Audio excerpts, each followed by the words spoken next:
آج کا سوال ہے کہ اگر کوئی شخص نماز پڑھ رہا ہے تو اس کے سامنے سے گزرنا کیا گناہ ہے؟ جی ہاں،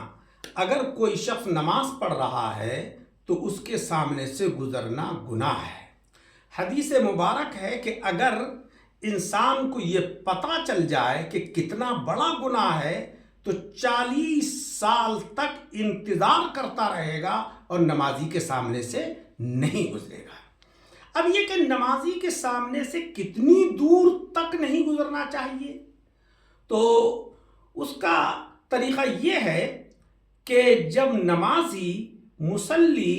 حالت قیام میں ہو اور اس کی نظر سجدے کی جگہ پر ہو تو اس کی نظر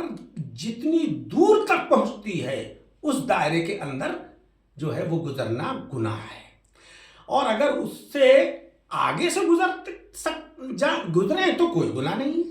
مثلا اگر کوئی شخص جس صف میں نماز پڑھ رہا ہے اور سجدے کی جگہ پر اس کی نظر ہے تو اس کی نظر کا دائرہ جو ہوگا وہ زیادہ سے زیادہ 2 یا 3 صفوں تک ہوگا، تو 2 یا 3 صفوں سے آگے سے تو گزر سکتے ہیں، لیکن جہاں تک اس کی نظر پہنچ رہی ہے اس نظر کے دائرے میں گزرنا گناہ ہے۔ البتہ یہ دیکھا جاتا ہے کہ ایک شخص پیچھے نماز پڑھ رہا ہے اور سامنے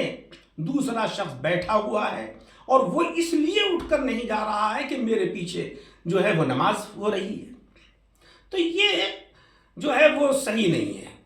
اگر کوئی شخص نماز پڑھ رہا ہے اور آپ بیٹھے ہوئے ہیں، نماز ختم ہو چکی ہے، تو آپ اٹھ کر جا سکتے ہیں۔ گزرنا منع ہے، اٹھ کر جانا منع نہیں ہے۔